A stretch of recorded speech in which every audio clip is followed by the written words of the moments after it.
I think although we have miles and miles and miles to go, it's sometimes it's good to just look at where we've come, and I think we've grown in our sense of helping all students feel that this is their college.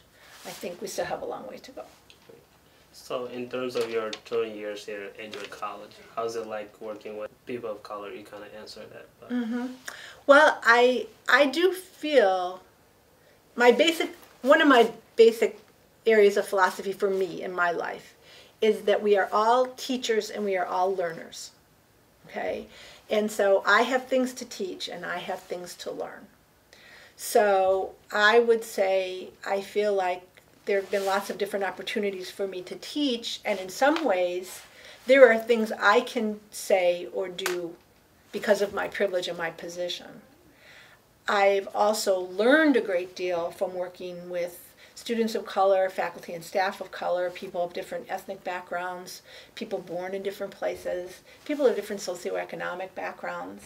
I feel I've just become such a richer person, but also a better VP and Dean of Students because of all that I have learned. I remember I used to teach like a core class when it was a 1-credit class in those days. And I remember before we were going to have a session where we were going to talk about diversity and people's background, and I remember trying to describe when you have different ideas that don't match, people can get angry, cognitive dissonance. So if I say America, you can work your way up, you can it's a meritocracy. By my merit, I can move forward. But then I look at this other situation and say, it's not fair, or this institution is racist in its practices, and so no matter how hard somebody works, things are going to be stacked against them. When you hold those two ideas together, people can get really angry because they don't fit. You know, America's supposed to be fair, and yet here it's not fair. And so some of what I found was explaining to students, now here's some things you're going to feel when you hear these things. And so let's talk about that and notice that in yourself and try and stay open. And so I feel like I've been privileged to gain not just intellectual knowledge from faculty, staff, and students of color, but emotional knowledge. I feel like that first staff member, she was very helpful in read this, you know, as well as come to this experience, share this with me, you know. I think Pearl also sometimes she would just come in here and just cry from what she was hearing from students, from trying to, because she had a social worker's heart, you know. And so that, you know, trying to figure out how to be an ally is important to me.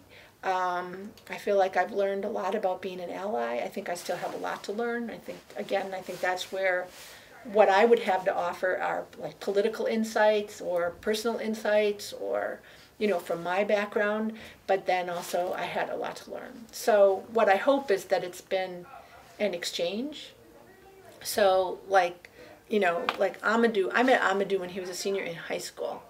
And the way I met him was because Tyon Walker and I had become close his freshman year, and he brought Amadou here and said, you need to meet her. And that was like one of my proudest moments in a way, when Tyon felt Amadou needed to meet me.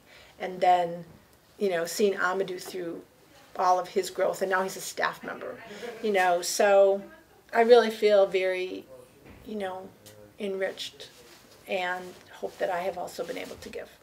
That's probably more than you wanted. Right. And one last question: what do you hope to accomplish for your last semester, this semester? Well, I think that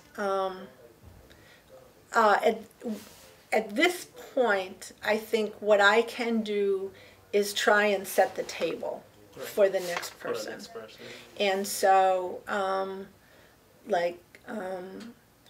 my staff has been involved in our own division-wide inclusion planning, and I think highlighting what we've done, I think having the goals so embedded in what we do, that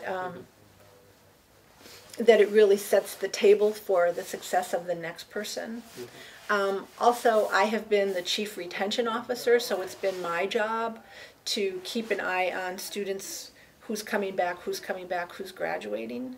And so to highlight, okay, when we look at our Alana students, when we look at our students of color, what are the trends in retention? What are the trends in graduation? What are the barriers? What do we know about these barriers? What can we do to eliminate these barriers? I feel like that expertise is what I have to offer to kind of set the table as we move forward. Well, thank you, Maggie. Appreciate Welcome, it. Chuck. I hope that's helpful to you.